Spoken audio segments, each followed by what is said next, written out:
Hi, everybody. I'm Zen Honeycutt of Moms Across America, and we have a very special interview today. We have with us one of the most famous farmers in the world, Joel Salatin. And Joel Salatin has written dozens of books. He's been in dozens of movies. He's been educating farmers about regenerative agriculture on his very famous farm, Polyface Farm. And Sina McCullough, who's a PhD in nutritional biology and exercise psychology, a mom and author and a speaker and consultant. I want to say, I'm going to go a little bit more into their background a little bit, but first we want to talk about why. Why are we going to be having this interview today? We are facing some challenging times, folks. When this COVID hit, everybody was suddenly and urgently concerned with our food supply. Where are we going to get our food from?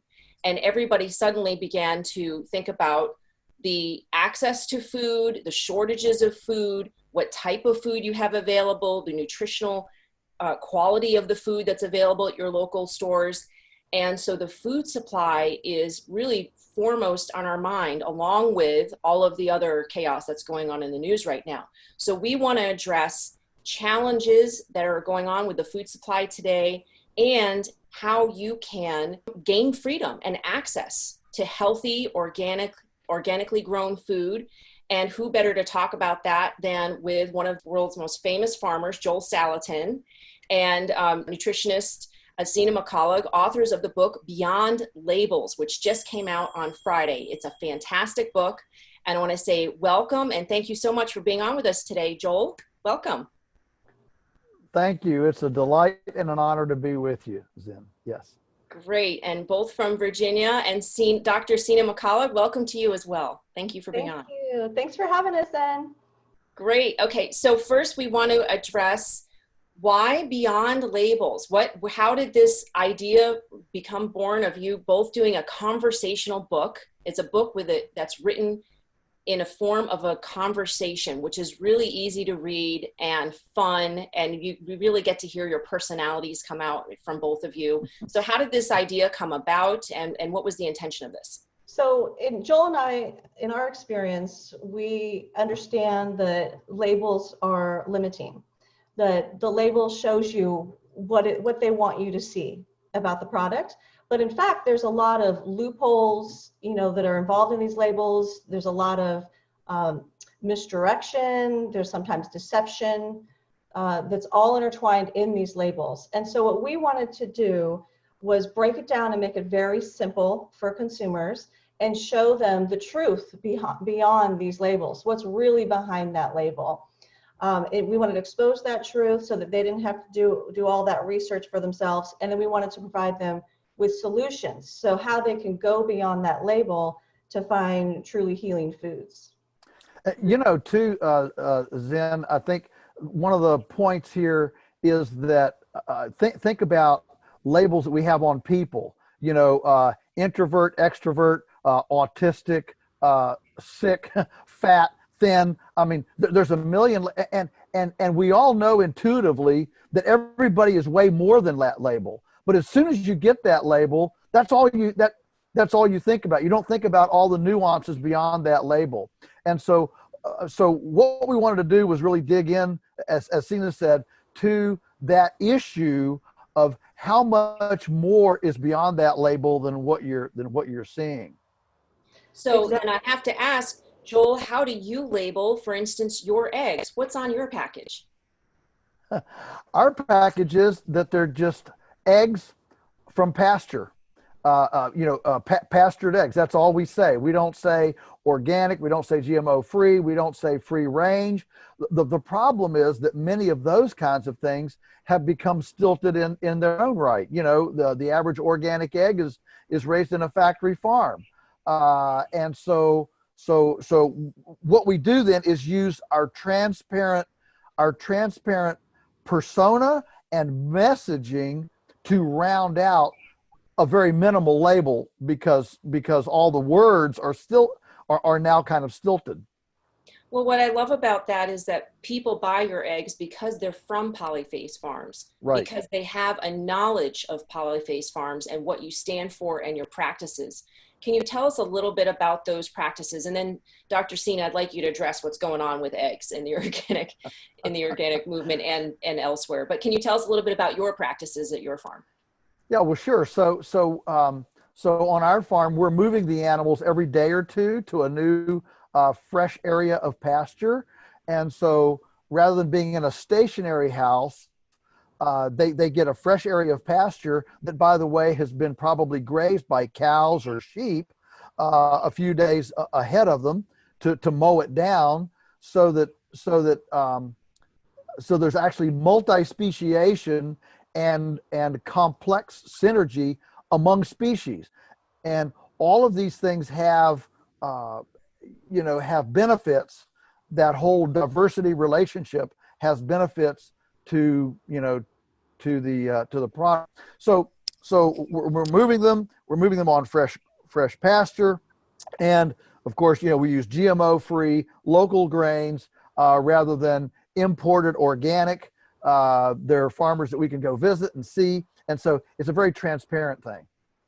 That's great. Awesome. So can you tell us what is going on with organic? You mentioned many organic eggs are caged. Dr. Sina, you exposed some really shocking details about eggs and organic in the book. Can you explain to us about that?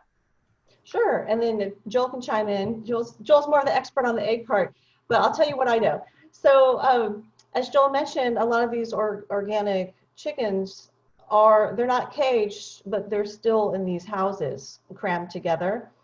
And Joel did a really great job in the book of describing the consequence of that. Most of us have now heard of leaky gut in humans, and how leaky gut, how it develops, and with these different triggers, and then it can lead to a whole host of inflammatory conditions. Well, a similar condition is happening with these chickens. Even amongst the organic chickens, they're living in their filth and in the feces, and it gets aerosolized, and they breathe it in, and it causes like little micro cuts.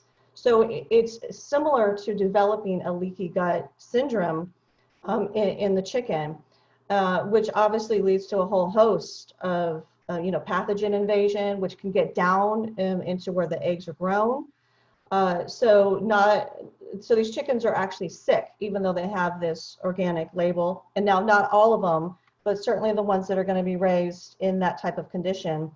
So that was one of the shocking things that I learned, as well as this I didn't know before researching this book, but as you know, a lot of the food in the grocery store is sterilized, and including eggs. And one of the most common agents they use to sterilize eggs is chlorine, like a bleach. And the government itself actually recognizes that the shell on the egg is porous. And so that chlorine that they're using to sterilize that egg is actually just considered an additive, a food additive, because they know that some of it's going to get in because the shell is porous. The fact is that organic is not a comprehensive term. There are a lot of things that are allowed. When it says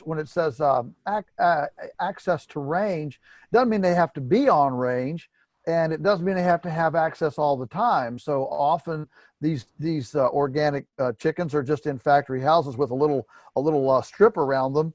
3 feet apron that they can go out in, or certainly the range is not green. And beyond that, the USDA label, that there's a USDA label on those many of the eggs that you buy. Ours don't have a USDA label, but when they have a USDA label on them, a lot of people don't realize that label is not checking that inspection. You've been USDA inspected does not mean they've been inspected for things that scare a mom. A mom she's not scared about an egg that has some ridges on it or some brown dots on the shell or things like that. Scares her things like salmonella. Okay.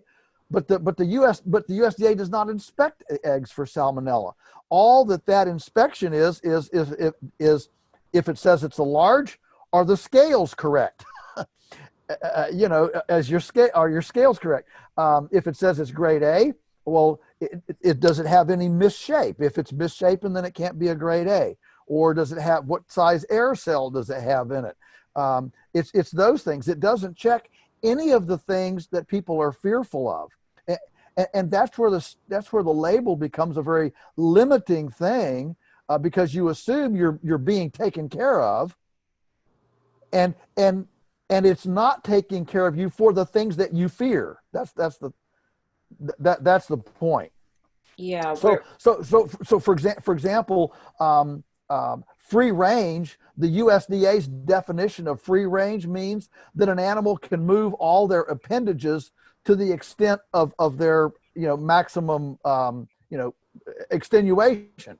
Well, if I got a room of moms together and said, what does the word free range mean to you? I guarantee you not a single one of those moms would say, well, the ability to extend the wing as far as the wing can extend. They would say free range means they're out on pasture and they can run around and scratch in the dirt and get bugs, that sort of thing. And so that's the kind of crazy stuff that happens in labels. Yeah, and it's very concerning because we have been promoting organic for 7 years now. Moms Across America has been encouraging and raising awareness about organic. And we've seen a lot of big players come in on the scene. We've seen a rise of organic sales, and we've seen more and more access to organic, which we're very happy about it. However, some big players come on the scenes, and then all of a sudden we start seeing reports of fraudulent organic, soybeans that are coming in from Turkey that Yes. are not actually organic. So I loved it that you said that you give your animals local grains that, Right. that are not imported, because that we do run an extra risk of a lack of standards, right, and regulations from other countries. Yeah, well, certainly. I mean, right now, I think the number is 50%, which is half of all organic grain used as livestock feeds in the United States. Half of it is imported, and most of that is coming in through Istanbul, through Turkey, from one of the stand countries: Kazakhstan, Uzbekistan, Kyrgyzstan, all those stand countries out there, and I think that. Yeah, because it's so far away and it's simply a paper trail. You're exactly right, Zen. That can be, that's ripe for fraudulent stamps, and that's exactly what has happened.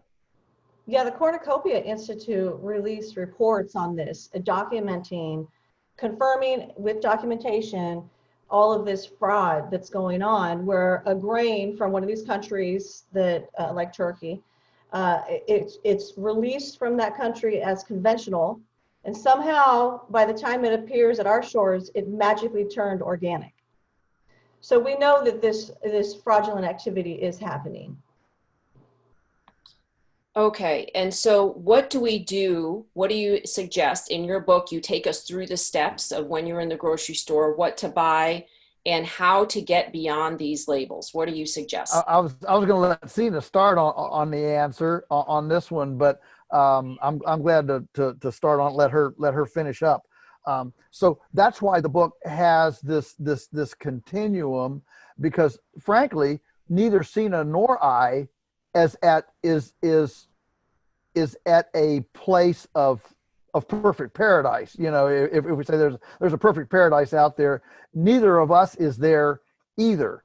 And so the book, the thing is, everybody starts at a certain point, and then they go on this continuum toward another point. So we encourage people to start where they are, but we also challenge them to realize we can all do better. And so the do better part is to appreciate that the supermarket does have limitations. It just does. It's hard for a local farmer to get into a supermarket, and so and all is the labeling. So we want people to visit farms. We want people to start actually getting involved in their local food shed, their local food shed movement, even grow some stuff themselves, even if it's nothing more than a little window box tomato plant or something. But just start down that path, and it's amazing what you'll find. Yes, and I think the beauty really of this book and the feedback we've already received is that people are calling this book like magical and comforting and doable and practical, because our goal was to meet you where you are, you know, and meet you in a space of understanding and compassion and love versus scaring you to make these changes. You know, I've read many books that are like, you have to throw out everything in your pantry and in your kitchen because it all has toxins. And we don't take that approach. As Joel said, we have created this continuum that goes from a gas station all the way through having your own homestead. And you get to pick where you are on that continuum, and you move at your own pace. So we provide what we call practical bites. These are step-by-step tips. It's broken down one tip at a time. And you can jump around and throughout the book and figure out which tips are applicable to you, which one you want to challenge yourself with at that time. And you really just move at your own pace. And sometimes organic is your best option that is available to you. Sometimes you don't have a local farmer right there. You can't seem to get access to something that goes beyond organic. And that's okay too. If you're eating conventional right now and you move up to organic, which is along the continuum, then that's a huge achievement right there. Because yes, while there's loopholes and flaws with the organic label, it certainly is better than the conventional. You are taking care of a lot of the pesticide issues and the GMO issue, the crops grown in sewage sludge issue. So you are making achievements and advancements. You're decreasing your toxic burden on your own body and decreasing the toxic burden for your family. So we don't want to discourage people from switching from conventional to organic. That's a fantastic step. What we're saying is meet yourself where you are. Here are the tips that you can use to feel good about yourself, to know that, you know, here's something practical, doable, and affordable that I can implement today and help decrease the toxic burden on my family. Great. And that's a great goal. Some people think, well, you know, that's a lot of effort. It's going to take extra money. And, you know, it's just a lot more complicated than just being able to go in the grocery store and pick something up that it's like, it's as best as I can do. It says natural on it, or it looks like it has a green leaf, or I'm just going to go for that. Now, you take an approach in the book, Sina, where you mention how we approach our own perspective about ourselves. That's very different. And you really touch upon something that a lot of people just never get over. It's a burden, it's a barrier, and it stops them from going to take this extra effort to make these changes in their food supply, in their food, you know, the food supply that they bring into their home. So can you talk a little bit about what is it that stops most of us from making these changes? Yeah, I love that question, Zen, because what I have found with myself, my own journey, and working with clients now, is that they may say to me, oh, it's too expensive, or I can't find the food, or whatnot. You know, we all have our laundry list of reasons why we're not changing our diet and our lifestyle. But really, when you work with somebody and you peel back the layers of the onion to figure out what is the actual root cause of why they're not making these changes, every single time, it's a feeling of lack of self-worth. That I'm not good enough, I'm not loved enough. And so we have a tip on this in the book. It's where I walk you through something called mirror work.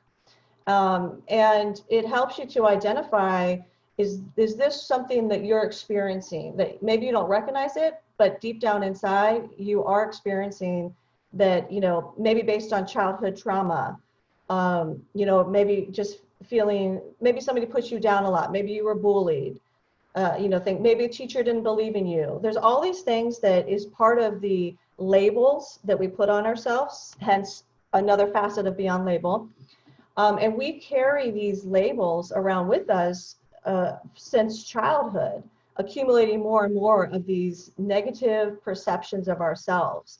And really what it does is it beats you down, and it keeps you in this state of feeling like you're not worthy, like you're not good enough. So what I have found is that particularly women who I work with, they will, if it's them that's sick, they won't spend all the money that you would need, like the extra money to buy the organic, or the money to do the testing to figure out if they have like arsenic poisoning, for instance. But if their child is sick, they will drain the bank account to save their child. And that is an indication of that you're feeling that you're not worthy of spending that money, spending that time, spending that effort to save yourself. So that's a large part of the hurdles, and that's one thing we work on in the book is trying to motivate you, encourage you, trying to doing that mirror work with you so that you can learn to love and accept yourself, and realize that you are worthy and you are good enough exactly the way that you are. Okay, great. Thank you, Sina. That's a very important aspect of the book. So Joel, let's say that we have somebody who's willing to take on making the extra effort to get access to organic food, but they have some trouble with that. They go to their local farmer's market and their local farmer is still using pesticides, and they don't really get why this person is asking them for organic or regeneratively grown food. How would you help these consumers speaking to farmers? What would you say Sure. that they should do? Well, my first answer is go to another farmer. I mean, fortunately today, as opposed to say 20 years ago, every area, especially urban areas, are surrounded by really exceptional, great farmers. Many of them are not government certified organic, and that's I think that's important to realize that many of the organic farmers are not going through the licensing that the government requires to be able to use the word. And so, I mean, that's why I started using the word beyond organic to try to try to tease out some of these nuances. And so just because it doesn't say organic on the label, just because it all it says is XYZ farm, does not mean that the farm is not doing either organic or even superior, beyond organic practices. And so right now we have a wonderful a treasure trove of farmers around. And so my first answer is just keep going down the line, keep searching, and you're going to find a great farmer. We have lots of them around. And then the other option today, for the first time in human history, is the logistical option of shipping. Now, you may not visit that farm personally, but if that farm has an open door policy, we have a 24/7, 365 open door policy. Anyone may come at any time to see anything, anywhere, unannounced from anywhere in the world. That's our transparency policy. And so that sounds like so you're open for inspection anytime. Yes. Yeah. So we say we're customer certified. We use the term customer certified. Okay. And actually, most organic farms are not. They've got, no trespassing signs and by appointment only and that sort of thing. And so I'm serious about this, this militant pushback, of let's really create a transparent system. And maybe you can't personally go, but you can, through social media now, you can vicariously go through other people who, visit the farm. What do they say? What's going on there? And so you can visit, in cyberspace. And so, we now have this whole shipping option, which is now getting farms like us the chance to get to the marketplace that we couldn't get to, years ago. And it's quite different. Zen, you were asking about money and effort and all that. And I just wanted to touch bases to help people to understand. One of the things that we do at our farm is we routinely go and look at the prices of government certified organic in the supermarket and at Whole Foods, and print charts here at the farm of the difference in prices. And you'd be surprised, most of the time we're actually cheaper than the organic prices in the supermarket, because we don't have the warehousing, we don't have the shipping, we don't have the big costly retail interface, the cash register, the curb, and all the fluorescent lighting and insurance and all that stuff that comes with operating a great big physical public retail interface. And so a lot of times you can actually get it cheaper from a local farmer than you can top of the line label at the supermarket. And so I wish there were a button that I could click, and make this to where everybody could get perfect food without any effort. But nothing in life worth doing is effortless. And so you have to turn off Netflix and pull the video games out of your kids' hands, and look, you can't go to Disney World right now, or well, you can, but it's really difficult. There's no reason to go anywhere now, but you can now go and visit your local farmer, and very soon you will begin to develop a skill to assess, is this one true blue, is this one not, and you'll be able to build that skill set right into the rest of your skill set. Yes, you'll be able to start seeing the food that is worth eating, that's really valuable. And for instance, I remember seeing a story that in Japan they actually like to see that there's some little bug bites out of the leaves of the kale or the lettuce, because they know that means that they're not using pesticides on that. They don't have a very a robust organic labeling program, but they know that if there's few little bites out of the leaf, they're not using pesticides. So we as consumers need to look beyond not just the labels, but the outer skin. If the apple has a little bit of a mark on it or a little bump or something's a little bit misshapen, that doesn't mean that it's not a good apple or a good squash or whichever, right? But that it's grown from a farm where that farmer has dedicated himself to not using toxic chemicals. And that brings to mind when we went on our national toxin-free tour a couple years ago, we met a farmer named Digga out in Connecticut who said, he does not want government interference with how he farms, and, so did not get USDA organic certified, but he's a part of a group that does a farmer's pledge. And I believe that's the Northeast Organic Farmers Association. And they just make a pledge to not use, toxic chemicals and to do certain types of farming. And he says, I look my customers in the eye every week, and that's my pledge to them, so that perspective is exciting to me because it brings back trust in the food supply. And we need to have that personal connection, that knowledge of how our food is being grown, and access to that local organic food, and people who are advocates for saying, hey, we need access to local organic food. So what I'm excited about is when we see things like websites, fromthefarmer.com and farmers market delivery, apps, and Farm Box Direct, and those where they're delivering food directly if you don't have access locally to a farm that you can go visit.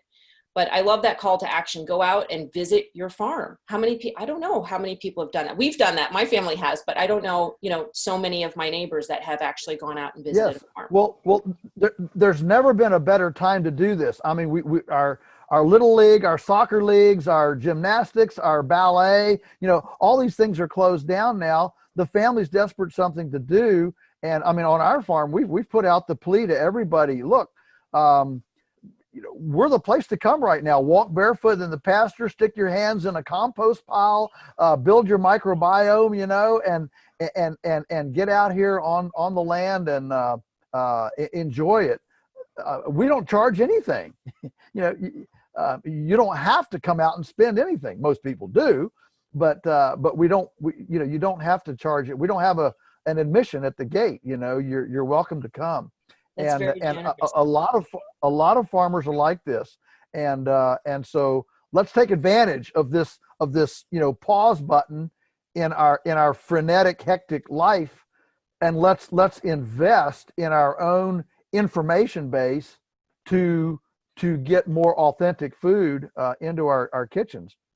Another thing I would just say about price is that you need to use your kitchen, and this is not a sexist thing, but use your kitchen to prepare, package, process, preserve food. So you buy in bulk. We give big discounts for bulk buying. So get a freezer, get a pressure canner and a dehydrator, and buy in season, buy in bulk, and develop your own domestic culinary arts. And you can save huge amounts of money. I mean, right now, one of our GMO-free, pasture-based, world-class chickens is cheaper per pound than Tyson boneless breast at Walmart. Wow, that's amazing. Getting whole foods and being able to use your own kitchen with all of its own techno-glitzy gadgetry is a way to save a lot of money right now, in food. Yeah, and I'd like to circle back to how you mentioned getting onto a farm, getting your feet in the soil, and getting your hands in the compost, and I'd like to add in breathing in the microbiome, the microbes in the farm. Somebody's going to feel better after they do that. They're going to actually be healthier from the science that we know now about the gut microbiome and all of that. Dr. Sina, can you talk a little bit about food and behavior? And I mean, we're going through some crazy times right now. People are, instead of what I would like to see, collective compassion rising up, there's a lot of collective rage, and for good reason, with some many good reasons right out there. However, there are a lot of people that are reacting to things in a way that that are very disturbing, right, across the board. And we want to look at how can food impact our behavior and how we feel, our well-being. And I've read a great book by Barbara Reed Stitt called Food and Behavior, The Natural Connection. I try to mention that every time I can, where the thing that the criminals all had in common, and the serial killers and criminals all had in common, was not their racial background or their socioeconomic background. It was that they all bragged that they lived on junk food. Like they only drank Coke and Hot Pockets or Pepsi and pizza, right? They just lived on those certain foods. So when you talk about getting back to the farm and access to this local organic food, can you talk, Dr. Sina, as a doctor, about the nutritional aspect and the impact on behavior and our overall well-being? Sure. And just to piggyback on what Joel was saying, a critical component of your food, the nutrient content, is actually the microbiome of that food. So most of us are probably already aware that if you're buying food directly from the farm that was raised without or grown without pesticides, chemicals, sewage sludge, whatnot, in healthy soil, then that food is going to be more nutrient dense. And so usually what people think about when you use that term is it's going to have more micronutrients in it. So more vitamins, some more minerals, and that's all fantastic. And that does play a role in behavior and health in general. Case in point, now we're seeing that micronutrient deficiency diseases are on the rise again in our country. I actually suffered from two of them, beriberi and pellagra, which were both eradicated in the United States in the mid-1900s, and now we're seeing them come back. And a lot of this is stemming from the way that our food is grown. So that's what people typically think of when you talk about nutrient density of a food. But what Joel and I really dive into is the microbiome of that food itself and how critical that microbiome is for you to ingest. So as I previously mentioned, the majority of the food in the grocery store is sterilized. And so when under the guise of perceived safety from the government. And so when it is sterilized, that means that much of that microbiome has been killed off. And so now it's got that food, say it's an apple, now it's going to grow a microbiome in the environment that you've put it in. So for instance, you put it in the grocery store, now it's collecting microbes from whatever's in the grocery store. Completely different microbiome or micro profile than you would find on a healthy farm. So what happens is we all have microbes all over our body and all inside our bodies.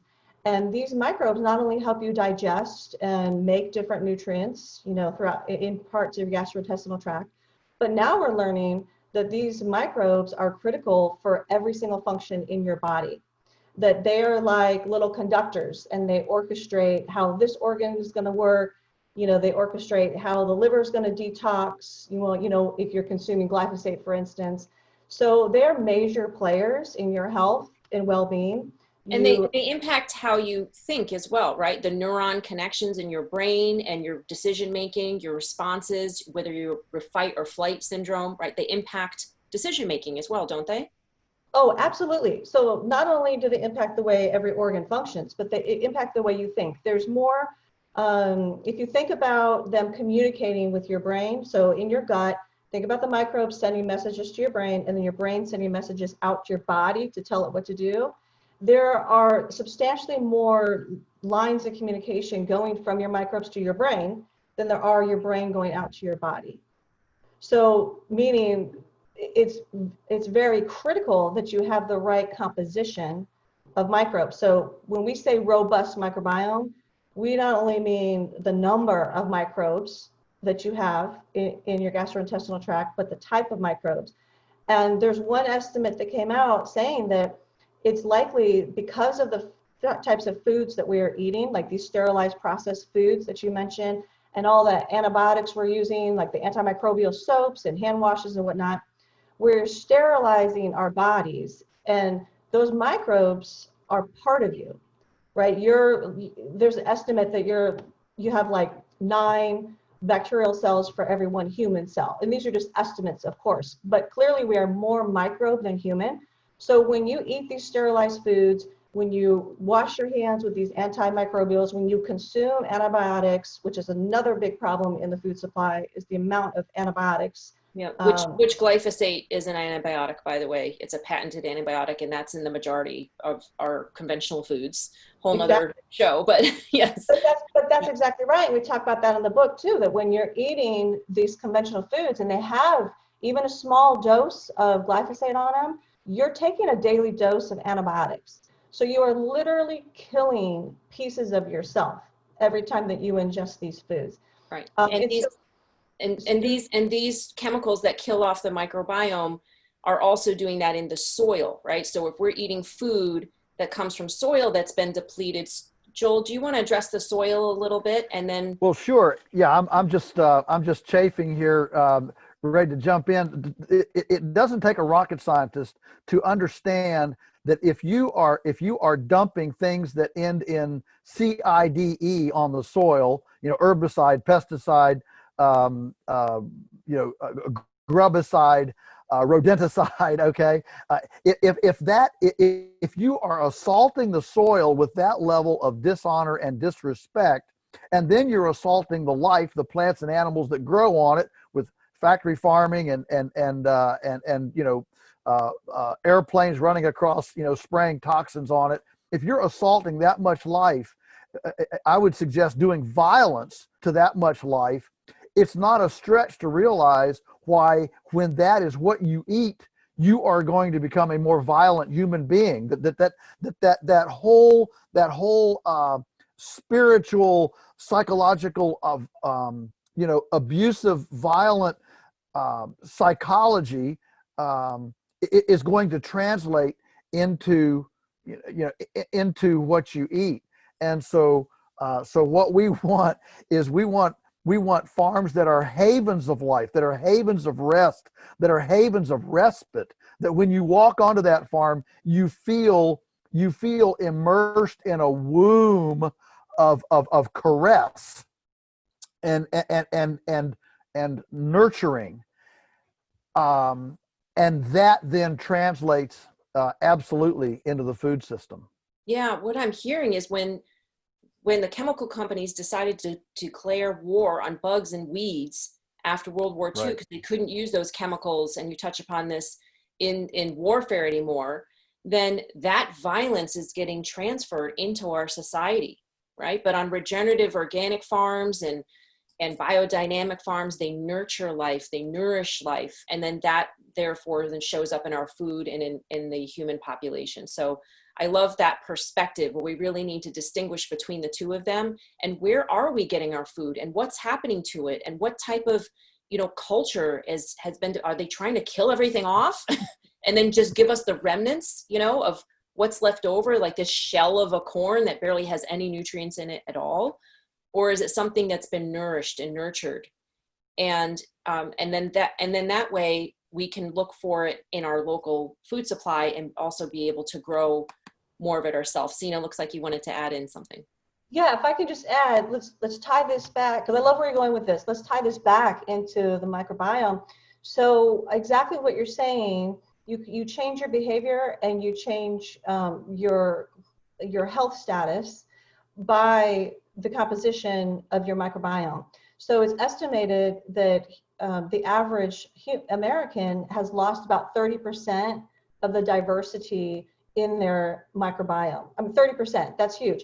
And the reason why that's so astoundingly alarming to nutritionists and healthcare practitioners who are aware is because we know now that you can lose one microbe, like one specific strain of microbe, and develop cancer. You can also lose one strain of microbe and develop depression. You can also have an imbalance in your microbes, like we talked about the unfavorable microbes. They can get out of check, and you can become now overweight and even obese. And no matter what you try to do, like changing your diet or lifestyle, you're not successful in losing the weight. And we now have tracked that back to you are missing some critical microbes in your gut. So it can affect every aspect of it. It affects irritability. It affects, like you said, how quickly you're going to get angry, how quickly you're going to forgive people, how even keel you are, how loving and accepting that you are of people. All of that can change just from losing even one strain of microbes in your gastrointestinal tract. So it's really critical that we figure out, how we can build up a robust microbiome, not only through our food supply, but through other activities in our daily lives, like meditation, practicing forgiveness, as we said, going to the farm, breathing in the healthy microbes to actually get that through your nasal passages. And these are all things that we walk you through in the book. One reviewer actually declared this book to be a survival guide for the war on our microbiome. Yes, I love that. Absolutely love it. Well, it's a fascinating book, and but you need to be brave. You need to be able to read the truth of what's going on with our food supply. So this is not for the meek, and this is for people who appreciate freedom and honesty and health, and taking an initiative to make sure that your family is healthy, connecting with farmers. Joel, you mentioned a call to action for people to get out and get a patch of land and start growing their own food. But you have one caveat. You say, don't do this one thing. Do you remember what that is? Boy, I don't remember. Don't get do a one more horse. thing. Don't get a horse. Okay, Yeah. don't get a horse. Yeah. Funny. Yeah, well, yeah, horses. Unless you're going to eat the horse, most people don't eat horses though. So, No. so Yeah. beware of the horse. The horse can. We call the horse a land yacht. They're great enjoyment, but boy, they can sure take a lot of money to keep up. Yeah. So if you're out there just getting started, Joel's got a lot of books on how to get started and how to grow your own food, and a lot of education. You have courses as well. Check out his farm, Polyface Farms. And where can they get access to your new book, Beyond Labels? Where can they get that right now? They can get it anywhere books are sold. Of course, they can get it through our Polyface gift shop. They can get it on Amazon. it's basically available anywhere books are sold. Excellent. Well, thank you both so much for being with us today, for doing this interview. Thank you, Dr. Sina. Thank you so much, then. And thank you Yes. for all that you do. You're such a beacon of hope for all of us moms. Well, our moms are really excited to be able to see and interact with doctors and farmers. We are getting more and more in touch with what's going on with our food supply, because we're seeing not just the detrimental impact on our kids, we're seeing the benefits. We are seeing thousands of kids switch to organic, and within days or weeks, their autism symptoms, their allergy reactions, their autoimmune issues start to recover. They start to get better. And so we want to get the word out to everybody that if you have a health issue, if you have a mental health issue, a physical, well-being, an autoimmune issue, diabetes, obesity, so many different types of health issues, the main source, the primary source is your food. We ask you to look not to another medication, but to your food and how it's grown and what you can do about that. So we love this book. It's incredibly informative. It's easy to read because it's conversational, you two going back and forth. And we highly encourage people to pick up this book. So thank you again for being with us today. Thank you. Thank you. It's been a delight. Thank you.